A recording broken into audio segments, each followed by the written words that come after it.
Hello, Aries. How are you? Welcome back to Marion K Tarot. This is going to be your reading for the month of May 2025. A general reading, and we'll see what energies we've got coming along. We are going to be using a card from the Sacred Symbols Oracle deck by Marcella Kroll. And we're going to be using this rather fabulous, rather pink, rather shiny, plastic, holographic version of the Rider-Waite Smith. And it's very slippery. Okay, so let's get stuck into this, shall we, Aries? I'll put you up there.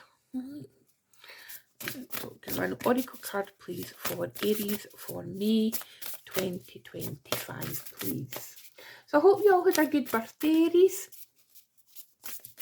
You get fabulous gifts and you were just fabulous within yourselves. Okay, so let's see now. Let's see. I'm going to go with this one. Okay, Aries. How very appropriate for you. Well, your divine masculine. Okay.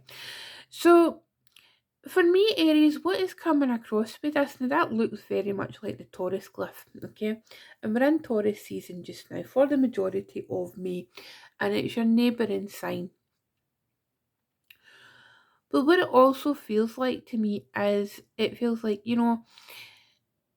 lot of the time you as a sign gets accused of being too masculine, too assertive, too bossy, too this, too that, just too much. But you really can't be any other way because it's who you are.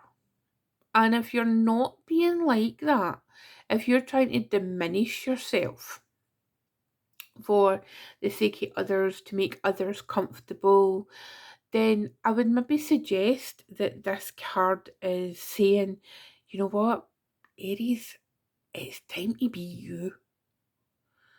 It's a case of you can only be you. However you show up for yourself, and bearing in mind this is an energy, the divine masculine, the divine feminine. It's nothing to do with gender. It is a energy that we exude. It's a confidence that we exude, and the confidence level shows up in different ways. The energy expresses itself in different ways depending on, if we're leaning more into our masculine side or we're leaning more into our feminine side. And I want you to take that on board, Aries, because you are the initiator of the zodiac. And it can be hard because, a lot of the times it's like you're maybe the first to make mistakes. Well, you're only the first to make mistakes because you're the first to try things. Okay? And that feels really pertinent to tell you that.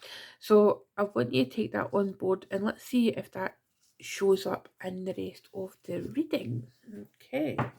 So let's get these wee slippery things.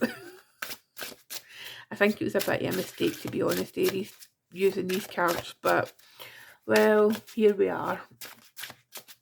Okay, so let's see. It'll be better if I can ruffle shuffle them. Let's see. I'll not be able to bridge them. I don't even attempt to bridge them because it'd be like 78 pickup. Okay, let's see. Cards please for Aries for May 2025. Wow. Okay. We've got straight at the bat Queen of Swords. Fantastic. Then we've got the Queen of Pentacles. 8 of Pentacles. 4 of Cups. 8 of Swords. And the Hierophant. And at the bottom of the deck is hello. Ding, ding, ding, ding, ding. The Ace of Pentacles. Fan-bloody-tastic. Where is it? Are you spending your birthday money, Aries? Is that what it is? Is it all those lovely gifts that you've received during your birthday? And you're going to cash them in? don't even know if people still cash gifts in. Is that even an expression? Anyways, let's see what we've got going on here. Okay, so really powerful energy showing up for you, Aries, and I think there's a lovely balance and contrast here between the Oracle card with the divine masculine and the fact that we've got the two queens showing up. And I think that, the Queen of Swords and the Queen of Pentacles, they work really well together, because it's like they, even though, you would say that they are opposed, they're elementally, you don't necessarily think, oh well, how can they work well together? I think it's because, if you look at it like the Queen of Swords, she takes the facts, she takes the information that's given to her by the rest of the court, like say for instance the reconnaissance that the Knight of Swords goes and takes and discovers, etc. And she formulates it and devises a plan, devises that kind of intellectual step-by-step plan. And then the Queen of Pentacles comes along and she takes that information that the Queen of Swords has got and then puts it into practical use. She takes it and she's like, right, okay, right, cheers very much, Queen of Swords. I'll take it for here. I will plant your ideas. I will bring form and substance to the ideas and to the thoughts that you have got going on. And I think there is a lovely harmony between that, and I think that it's basically it's Libra and it's Capricorn. And I think by using those two energies, and again, even though the Queen of Swords, like, she might be come across as like very, very, direct and with no much feeling, etc. She still get that element of gentleness with her, um, her links to butterflies, and I think, there's a very gentle energy that can be, because it's like float, it's like air, it's like in the earth, if we mix earth and air together, it's like, yeah, it's extreme. You could maybe get like a tornado, but in its gentlest form, it's like the seeds, the pollen, the flowers, they need you need the wind, you need the air to carry the leaves or to carry the seeds in the air, for life to pollinate, for things to continue to grow.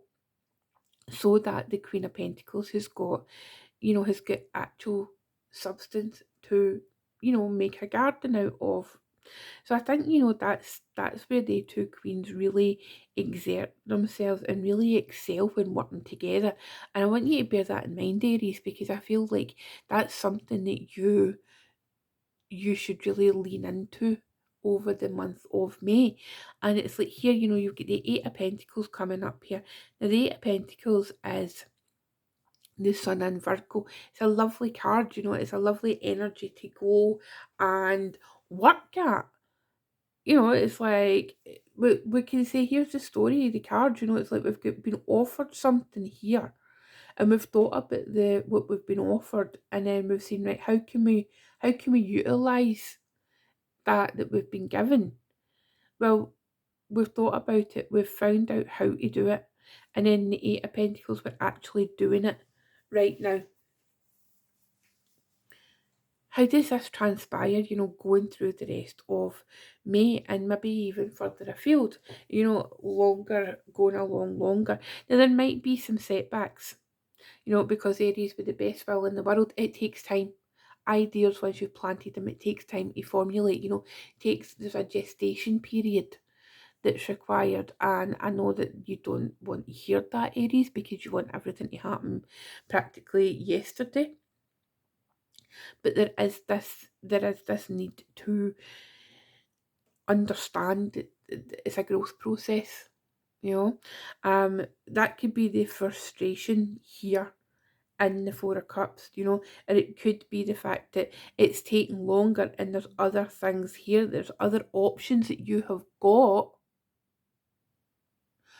but in actual fact, you know what it is that you're waiting on. You're waiting on that cup coming to be in front of you. You don't want these other options. The other options are mediocre. But your idea, it's going to fly. And in the process of that, you could be getting yourself tied up in knots in your mind, or allowing the opinions of others to tie you up in your mind. There is a very clear roadway and there's a very clear pathway for you to follow in these cards, Aries. Whatever it is that you have got going on, that these two queens have basically collaborated in creating, you've put the hard work into it. You've accepted that you're going to have to wait some time, and that can show up like maybe some people go, oh well, don't be so stubborn, Aries, or there's no need to be like that, you can do X, Y, and Z, and you're like, no, I'm standing by my principles. I know, I feel that this is right, and then it's like, in your head it's right, but there's an element of starting to doubt yourself, or you're standing in your own way. Maybe there is a need to pivot. During the month, I mean, during Taurus season, we've got the Hierophant. Hierophant represents Taurus, but the Hierophant also represents our, it can represent a mentor. So maybe you need a mentor. Maybe, you're thinking to yourself, right, okay, I've got to this stage, but it's like, well, how do I get to the next stage? And trying to do it yourself is just causing you to restrict yourself. It's causing you mental anguish. It's causing you to doubt yourself, to tie yourself literally up in knots. And then a mentor comes along and you're like, oh, right, okay, they've got the tools, they've got the understanding, they can teach me the skills that I need. They've got the wisdom, because maybe they've been in your position or they've been in a similar position, and you just know that that's who it is. So if that's who you're looking for, put it out into the universe. Never doubt conversations that you have with people, Aries, because the most random conversations could lead to the perfect person coming into your life. I mean, when it comes to mentors, etc., it's like, what I tend to do is I tend to think to myself, well, it's it's like when you're ready, it's that phrase, when the student's ready, the teacher appears. And I feel that that sums up the Hierophant card. So maybe this month, if you have been looking for that person, this is when they're going to show up in May. It's a really powerful month, Aries, and I would suggest that, you know, keep doing what you're doing. If there is somebody in particular you think you want to work with, then reach out to them. Pitch to them.